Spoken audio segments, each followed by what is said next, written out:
बोलिए सतगुरुदेव भगवान की जय। कृष्ण कन्हैया लाल की जय। हम श्रवण करने जा रहे हैं श्रीमद् भागवत गीता जी के 16वें अध्याय का महात्म्य। जब तक पाठ होता है गीता जी का, कानों से हम श्रवण करते हैं भगवान के वचनों को, और श्वासों के साथ सुमिरन चलता रहे, ताकि हमारा एक एक श्वास जो सुमिरन में जाए वो भी हमारे पितरों को हम निमित्त करेंगे कि ये नाम भी उनके निमित्त करते हैं। क्योंकि ये श्राद्ध चल रहे हैं, तो ये जितना भी नाम जाप हो रहा है, गीता जी का पाठ, हम अपने पितरों के अर्पण करते हैं, ताकि कहीं कभी भी उनसे कोई ऐसे कर्म हो गए हों जिसके कारण उनकी सदगति नहीं हुई हो, तो दादा गुरु महाराज जी और भगवान के चरणों में ये प्रार्थना करते हैं कि आप उनका कल्याण करें। तो इसलिए एक एक श्वास के साथ भी सिमरन करते रहिए, और ये मत सोचिए कि हम बोल रहे हैं, क्योंकि हमारे में कोई समर्थता नहीं है। भगवान की वाणी को कोई नहीं बोल सकता, ये स्वयं भगवान ही बोलते हैं।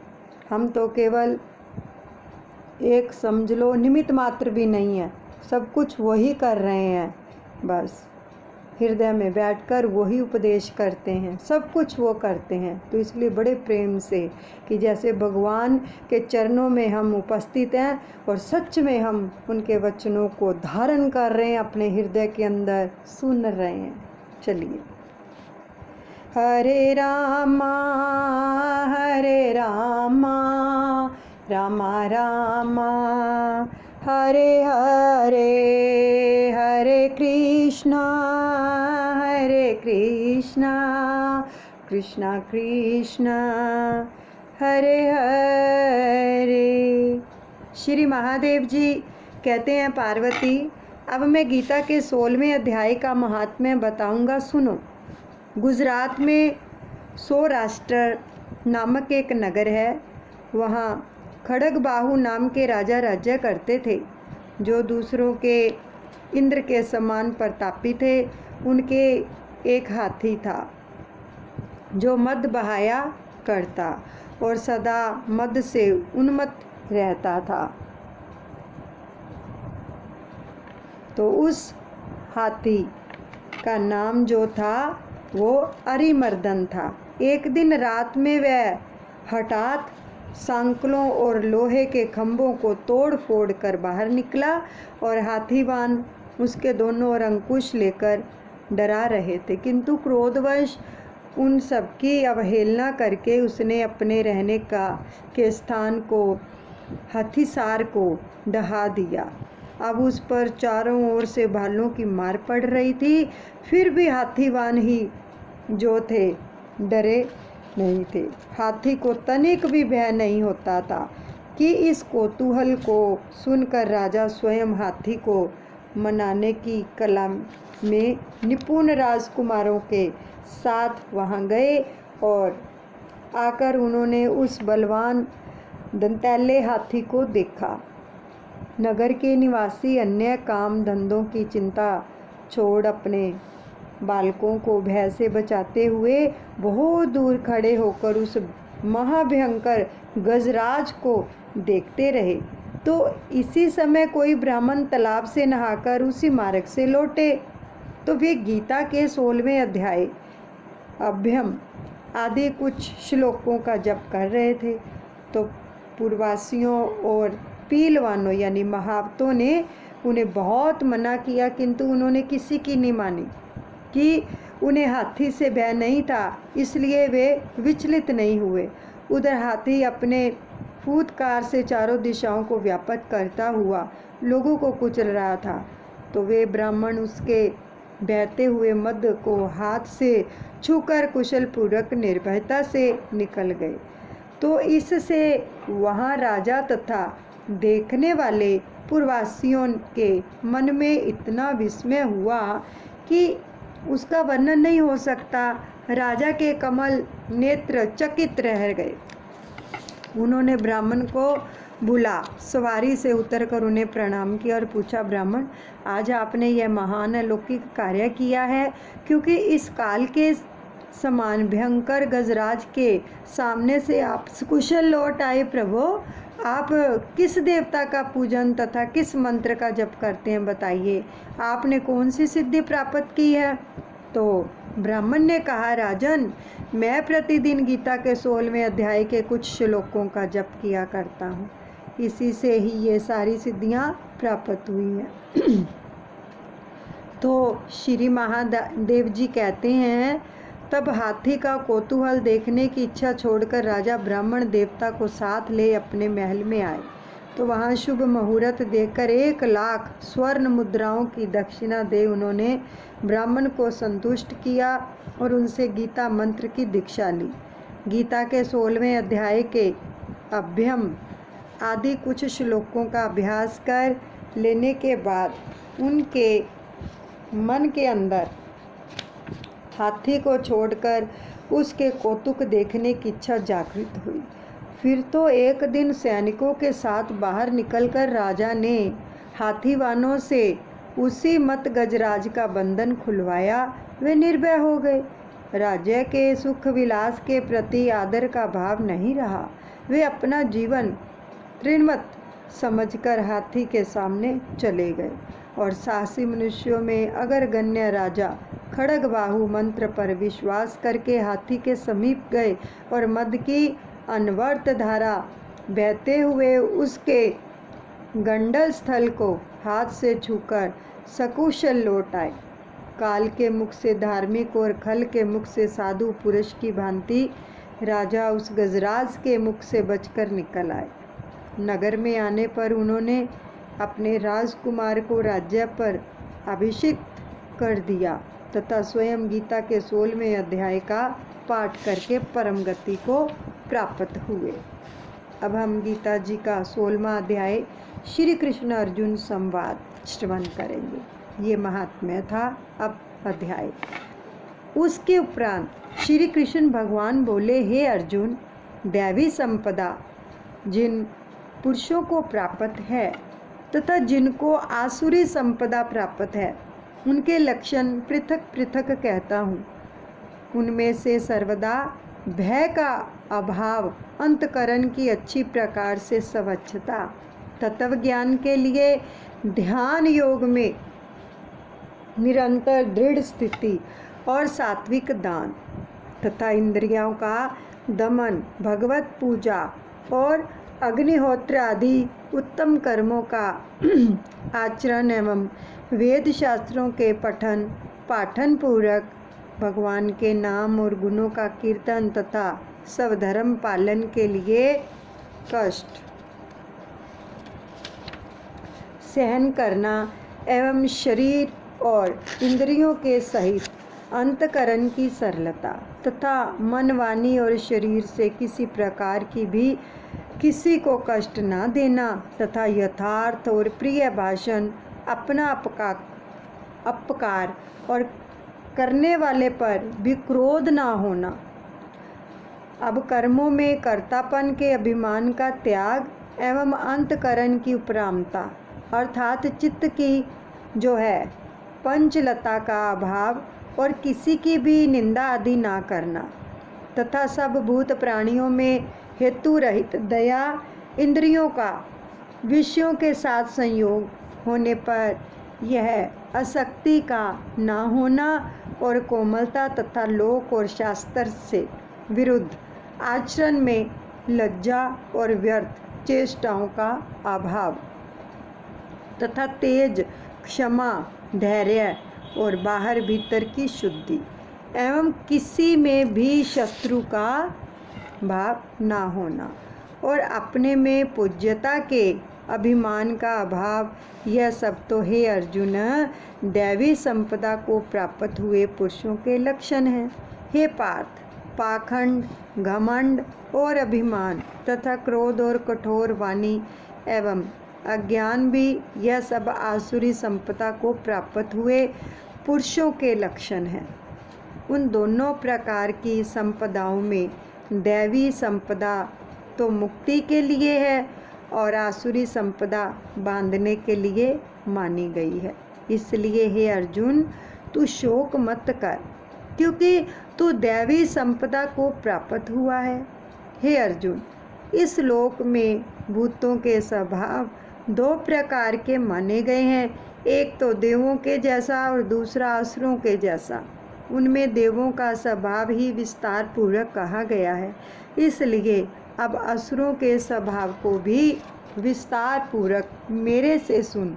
हे अर्जुन, आसुरी स्वभाव वाले मनुष्य कर्तव्य कार्य में प्रवृत्त होने को और अकर्तव्य कार्य से निवृत्त होने को भी नहीं जानते हैं, इसलिए उनमें ना तो बाहर भीतर की शुद्धि है, न श्रेष्ठ आचरण और ना ही सत्य भाषण ही है। वे आसुरी प्रकृति वाले मनुष्य कहते हैं कि जगत आश्रय रहित और सर्वदा झूठा एवं बिना ईश्वर के अपने आप स्त्री पुरुष के संयोग से उत्पन्न हुआ है, इसलिए केवल भोगों को भोगने के लिए ही है, इसके सिवा और क्या है। इस प्रकार इस मिथ्या ज्ञान को अवलंबन करके नष्ट हो गया है स्वभाव जिनका तथा मंद है बुद्धि जिनकी, ऐसे वे सबका अपकार करने वाले क्रूर कर्मी मनुष्य केवल जगत का नाश करने के लिए ही उत्पन्न होते हैं। वे मनुष्य दंभ मान और मद से युक्त हुए किसी प्रकार भी ना पूर्ण होने वाली कामनाओं का आसरा लेकर तथा अज्ञान से मिथ्या सिद्धांतों को ग्रहण करके भ्रष्ट आचरणों से युक्त हुए संसार में बरतते हैं और वे मरणोपरांत रहने वाली अनंत चिंताओं को आश्रय किए हुए और विषय भोगों के भोगने में तत्पर हुए एवं इतना मात्र ही आनंद है ऐसे मानने वाले हैं, इसलिए आशा रूप सैकड़ों फांसियों से बंधे हुए और काम क्रोध के प्रायण हुए विषय भोगों की पूर्ति के लिए अन्यायपूर्वक धन आदि बहुत से पदार्थों को संग्रह करने की चेष्टा करते हैं। उन पुरुषों के विचार इस प्रकार के होते हैं कि मैंने आज तो पाया है कि इस मनोरथ को प्राप्त होऊंगा तथा मेरे पास यह इतना धन है और फिर भी यह होवेगा। वह शत्रु मेरे द्वारा मारा गया और दूसरे शत्रुओं को भी मैं मारूंगा तथा मैं ईश्वर और ऐश्वर्य को भोगने वाला हूँ और मैं सब सिद्धियों से युक्त एवं बलवान और सुखी हूँ। मैं बड़ा धनवान और बड़े कुटुंब वाला हूँ, मेरे समान दूसरा कौन है। मैं यज्ञ करूँगा, दान दूंगा, हर्ष को प्राप्त होऊंगा। तो इस प्रकार से अज्ञान से मोहित हैं, इसलिए वे अनेक प्रकार से भ्रमित हुए चित्त वाले अज्ञानी जन मोह रूप जल में उस जाल में फंसे हुए एवं विषय भोगों में अत्यंत आसक्त हुए महान अपवित्र नरक में गिरते हैं। वे अपने आप को ही श्रेष्ठ मानने वाले हैं और घमंडी पुरुष धन और मान के मद से युक्त हैं। अब शास्त्र विधि से रहित केवल नाम मात्र के यज्ञों के द्वारा पाखंड से यजन करते हैं। वे अहंकार, बल, घमंड, कामना और क्रोध आदि के प्रायण हुए एवं दूसरों की निंदा करने वाले पुरुष अपने और दूसरों के शरीर में स्थित मुझ अंतर्यामी द्वेष करने वाले हैं मुझसे। ऐसे उन द्वेष करने वाले पापाचारी और क्रूर कर्मी जो है नराधमों को मैं संसार में बारंबार आसुरी योनियों में गिराता हूँ, अर्थात शुकर, कुकर आदि नीच योनियों में ही उत्पन्न करता हूँ। इसलिए हे अर्जुन, वे मूढ़ पुरुष जन्म जन्म में आसुरी योनियों को प्राप्त हुए मेरे को ना प्राप्त होकर उससे भी अति नीच गति को प्राप्त होते हैं, अर्थात घोर नरकों में पड़ते हैं। हे अर्जुन, काम, क्रोध तथा लोभ यह 3 प्रकार के नरक के द्वार आत्मा का नाश करने वाले हैं, अर्थात अधोगति में ले जाने वाले हैं। इससे इन तीनों का त्याग जो है देना चाहिए, क्योंकि हे अर्जुन, इन तीनों को नरक के द्वार से मुक्त हुआ अर्थात काम, क्रोध और लोभ आदि विकारों से छूटा हुआ पुरुष अपने कल्याण का आचरण करता है। अब इससे वह परम गति को जाता है, अर्थात मेरे को प्राप्त होता है।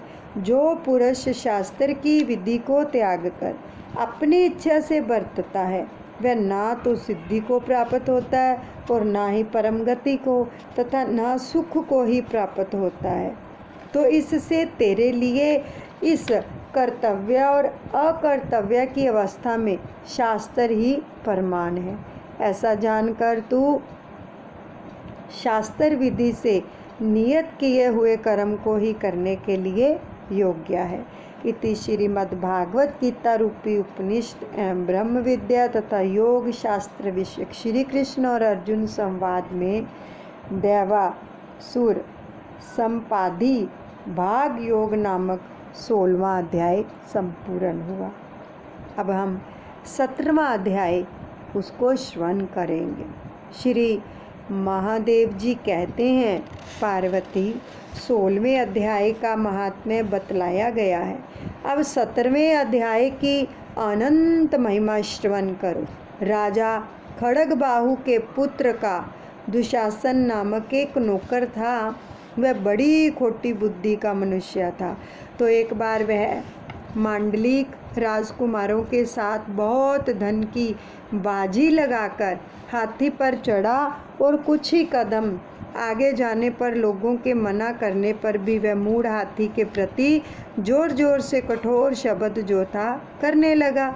उसकी आवाज़ सुनकर हाथी क्रोध से अंधा हो गया और दुशासन पैर फिसल जाने के कारण पृथ्वी पर गिर पड़ा।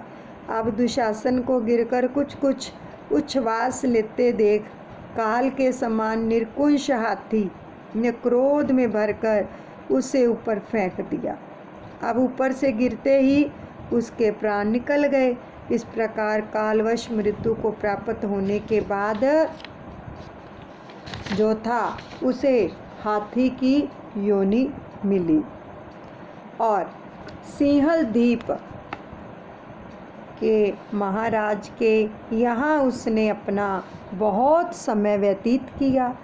सिंहल द्वीप के राजा की महाराज खड़गबाहु से बड़ी मैत्री थी, अतः उन्होंने जल के मार्ग से उसी हाथी को मित्र की प्रसन्नता के लिए भेज दिया। तो एक दिन राजा ने श्लोक की समस्या पूर्ति से संतुष्ट होकर किसी कवि को पुरस्कार रूप में वह हाथी दे दिया और उन्होंने 100 स्वर्ण मुद्राएं लेकर उसे मालव नरेश के हाथ बेच दिया। अब कुछ काल व्यतीत होने पर वह हाथी यत्न पूर्वक पालित होने पर भी असाध्य ज्वर से ग्रस्त होकर जो था मरना संपन्न हो गया। तो हाथीवानों ने जब उसे ऐसी शोचनीय अवस्था में देखा तो राजा के पास जाकर हाथी के हित के लिए शीघ्र सारा हाल कह सुनाया कि वो मरणासन पर है हाथी। तो महाराज, आपका हाथी अस्वस्थ जान पड़ता है, उसका खाना पीना और सोना सब छूट गया है। हमारी समझ में नहीं आता कि इसका क्या कारण है। तो हाथीवानों ने बताया कि समाचार सुनकर राजा ने हाथी के रोग को पहचानने वाले चिकित्सा कुशल मंत्रियों के साथ उस स्थान पर पदार्पण किया जहां हाथी ज्वरग्रस्त होकर पड़ा था। तो राजा को देखते ही उसने जबर जनित वेदना को भूलकर संसार को आश्चर्य में डालने वाली वाणी में कहा, संपूर्ण शास्त्रों के ज्ञाता, राजनीति के समुंदर शत्रु समुदाय को परास्त करने वाले तथा भगवान विष्णु के चरणों में अनुराग रखने वाले महाराज, इन औषधों से क्या लेना है? वैद्यों से भी कुछ लाभ होने वाला नहीं है। दान और जप से भी क्या सिद्ध होगा? आप कृपा करके गीता के 17वें अध्याय का पाठ करने वाले किसी ब्राह्मण को बुलवाइए। हाथी के कथनानुसार राजा ने सब कुछ वैसा ही किया।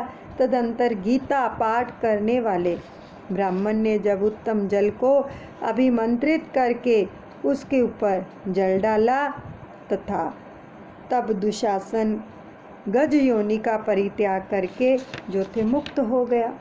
अब राजा ने दुशासन को दिव्य अभिमान पर आरूढ़ एवं इंद्र के समान तेजस्वी देकर पूछा, तुम्हारी पूर्व जन्म में क्या जाति थी, क्या स्वरूप था, कैसे आचरण थे और किस कर्म से तुम यहाँ हाथी होकर आए थे? तो ये सारी बातें मुझे बताओ।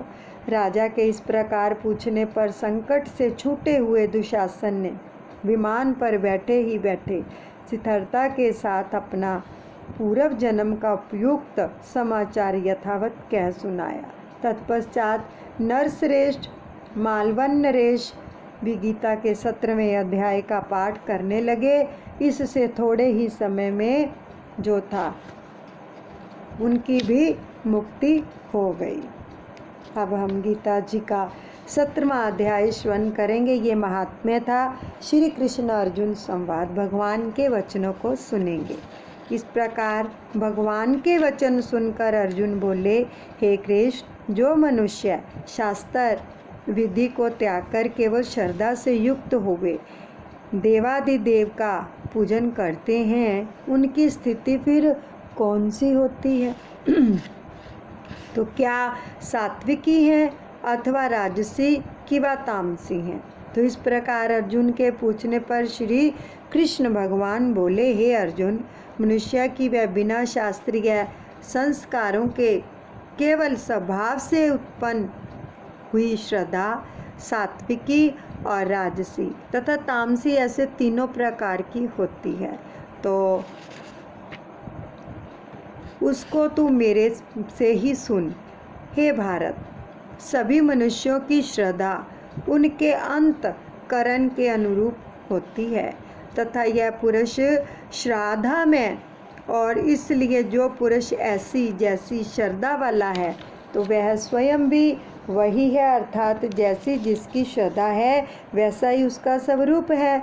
तो उनमें सात्विक पुरुष तो देवता को पूजते हैं और राजस पुरुष यक्ष और राक्षसों को पूजते हैं तथा अन्य जो तामस मनुष्य हैं वे प्रेत और भूतगणों को पूजते हैं। हे अर्जुन, जो मनुष्य शास्त्र विधि से रहित केवल मन कल्पित घोर तप को तपते हैं तथा दंभ और अहंकार से युक्त एवं कामना, आसक्ति और बल के अभिमान से भी युक्त हैं तथा जो शरीर रूप से स्थित भूत समुदाय को अर्थात शरीर, मन और इंद्रिया आदि के रूप में जो परिणित हैं, वो आकाश आदि 5 भूतों को और अंतकरण में स्थित मुझ अंतर्यामी को भी कृश करने वाले हैं।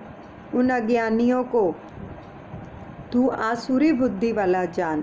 हे अर्जुन, जैसे श्रद्धा 3 प्रकार की होती है, वैसे ही भोजन भी सबको अपनी अपनी प्रकृति के अनुसार 3 प्रकार का प्रिय होता है, और वैसे ही यज्ञ और तप और दान भी 3 प्रकार के होते हैं। उनके इस न्यारे न्यारे भेद को तू मेरे से सुन। आयु, बुद्धि, बल, आरोग्य, सुख और प्रीति को बढ़ाने वाले एवं रस युक्त चिकने और स्थिर रहने वाले तथा स्वभाव से ही मन को प्रिय ऐसे आहार अर्थात भोजन करने के पदार्थ तो सात्विक पुरुष को प्रिय हैं, और कड़वे, खट्टे, लवण युक्त और अति गर्म तथा तीक्ष्ण, रूखे और दाहकारक एवं दुख, चिंता और रोगों को उत्पन्न करने वाले आहार अर्थात भोजन करने के पदार्थ राजस पुरुष को प्रिय होते हैं तथा जो भोजन अधपका, रस रहित और दुर्गंध युक्त एवं बासी और उच्छिष्ट है तथा जो अपवित्र भी है, वह भोजन जो है तामस पुरुषों को प्रिय होता है। हे अर्जुन, जो यज्ञ शास्त्र विधि से नियत हुआ है तथा करना ही कर्तव्य है, ऐसे मन को समाधान करके फल को ना चाहने वाले पुरुषों के द्वारा किया जाता है, तो वह यज्ञ जो सात्विक है। और हे अर्जुन, जो यज्ञ केवल दंभचरण के लिए ही अथवा फल को भी उद्देश्य रखकर किया जाता है, उस यज्ञ को तू राजस जान तथा शास्त्र विधि से हीन और अन्न दान से रहित एवं बिना मंत्रों के, बिना दक्षिणा के और बिना श्रद्धा के किए हुए यज्ञ को तामस यज्ञ कहते हैं।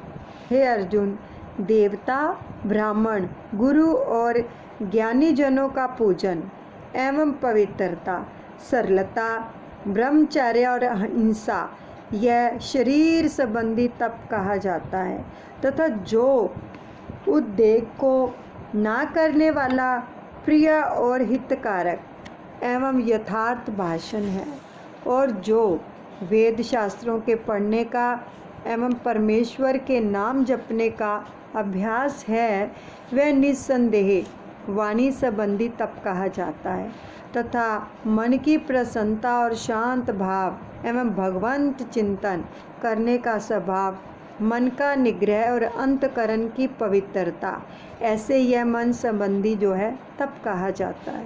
परंतु हे अर्जुन, फल को ना चाहने वाले निष्कामी योगी पुरुष के द्वारा परम श्रद्धा से किए हुए उस पूर्वोक्त 3 और पूजा के लिए अथवा केवल पाखंड से ही किया जाता है, वह अनिश्चित और क्षणिक फल वाला तप यह राजस कहा गया है।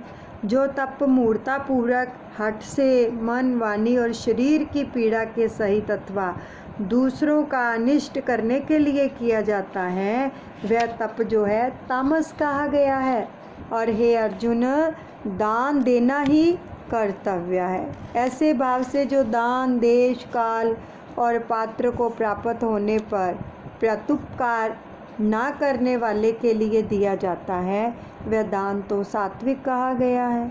और जो दान क्लेश पूर्वक तथा प्रत्युपकार के प्रयोजन से अर्थात बदले में अपना संसारिक कार्य सिद्ध करने की आशा अथवा फल को उद्देश्य में रखकर फिर दिया जाता है, वह दान राजस कहा गया है। और जो दान बिना सत्कार किए अथवा तिरस्कार पूर्वक अयोग्य देश काल में कुपात्रों के लिए अर्थात मध्य, मांस आदि अभक्ष्य वस्तुओं के लिए खाने वालों को एवं चोरी यारी आदि नीच कर्म करने वालों के लिए दिया जाता है, वह दान तामस कहा गया है। हे अर्जुन, ओम तत्सत ऐसे यह 3 प्रकार का सच्चिदानंद ब्रह्मा का जो है नाम कहा गया है। ये सच्चिदानंद घन ब्रह्मा का नाम है। ओम तत्सत। तो उसी से सृष्टि के आदि काल में ब्राह्मण और वेद तथा यज्ञ आदि रचे गए हैं। इसलिए वेद को कथन करने वाले श्रेष्ठ पुरुषों की शास्त्र विधि से नियत की हुई यज्ञ, दान और तप रूपी क्रियाएं सदा ओम ऐसे इस परमात्मा के नाम को उच्चारण करके ही आरंभ होती है। तत् अर्थात तत्नाम से कहे जाने वाले परमात्मा का ही यह सब ऐसे हैं कि इस भाव से फल को ना चाहकर नाना प्रकार की यज्ञ, तप रूप क्रियाएं तथा दान रूप क्रियाएं कल्याण की इच्छा वाले पुरुषों के द्वारा की जाती हैं। सत्य ऐसे ये है कि परमात्मा का नाम सत्या भाव में और श्रेष्ठ भाव में प्रयोग किया जाता है तथा हे पार्थ, उत्तम कर्म में भी सत्य शब्द जो है वो प्रयोग किया जाता है तथा यज्ञ, तप और दान में जो स्थिति है वह भी सत्य है ऐसे कही जाती है।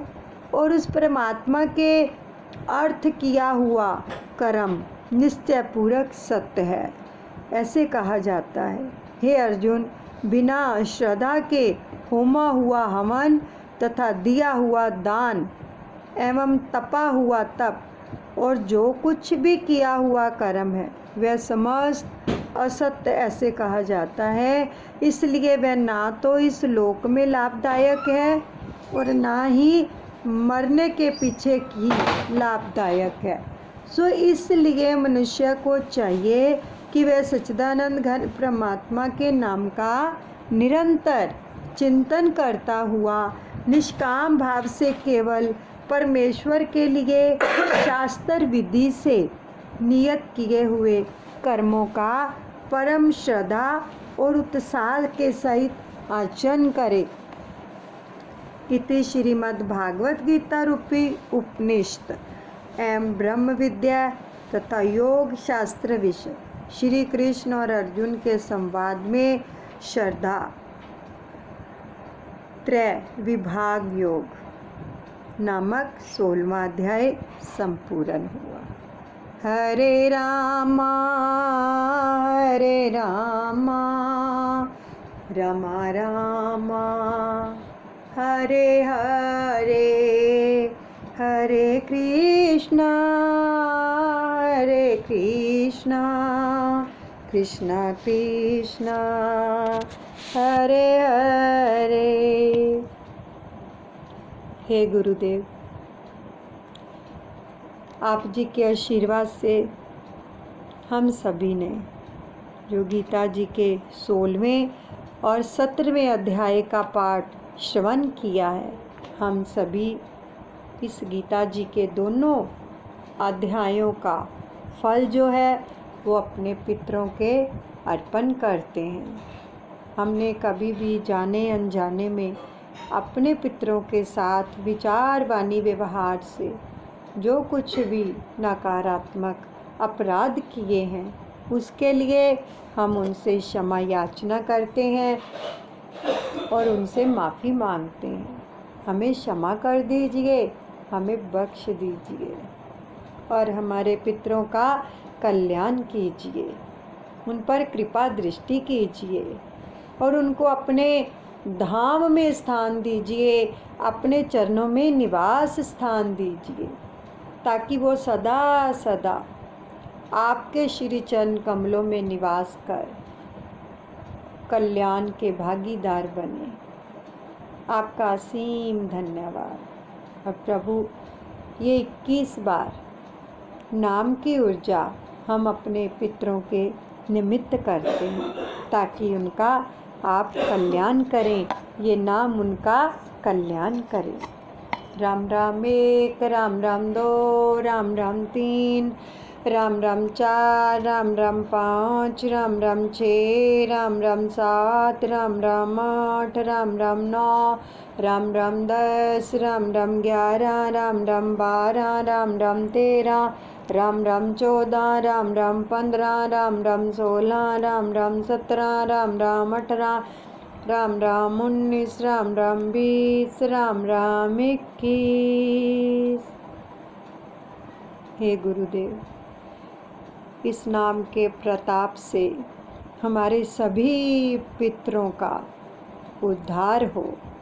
आपका असीम धन्यवाद। अब हम 5 मिनट के लिए ताली के साथ संकीर्तन करेंगे, ताकि हमसे कोई भी त्रुटि हुई हो तो मेरे भगवान गुरुदेव उसको क्षमा करें। सभी ताली बजाकर संकीर्तन करेंगे, इससे पापों का क्षय होता है। हरे रामा रामा रामा हरे हरे, हरे कृष्णा कृष्णा कृष्णा हरे हरे। श्री राधे गोविंदा गोपाला तेरा प्यारा नाम है। श्री राधे गोविंदा गोपाला तेरा प्यारा नाम है। गोपाला तेरा प्यारा नाम है, नंदलाला तेरा प्यारा नाम है। श्री राधे गोविंदा गोपाला तेरा प्यारा नाम है। हरे रामा रामा रामा हरे हरे, हरे कृष्णा कृष्णा कृष्णा हरे हरे, हरे रामा रामा रामा हरे हरे, हरे कृष्णा कृष्णा कृष्णा हरे हरे, हरे रामा रामा रामा हरे हरे, हरे कृष्णा कृष्णा कृष्णा हरे हरे, हरे रामा रामा रामा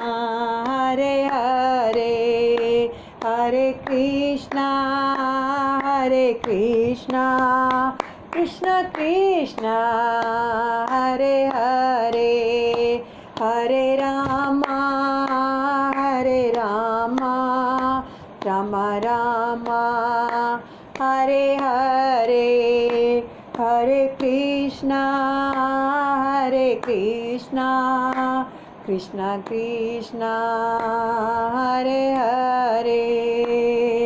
गोविंद जय जय गोपाल जय जय, गोविंद जय जय गोपाल जय जय, राधा रमन हरि गोविंद जय जय, राधा रमन हरि गोविंद जय जय, गोपाल जय जय गोविंद जय जय, गोपाल जय जय गोविंद जय जय, गोपाल जय जय गोविंद जय जय, गोपाल जय जय गोविंद जय जय, राधा रमन हरि गोविंद जय जय, राधा रमन हरि गोविंद जय जय।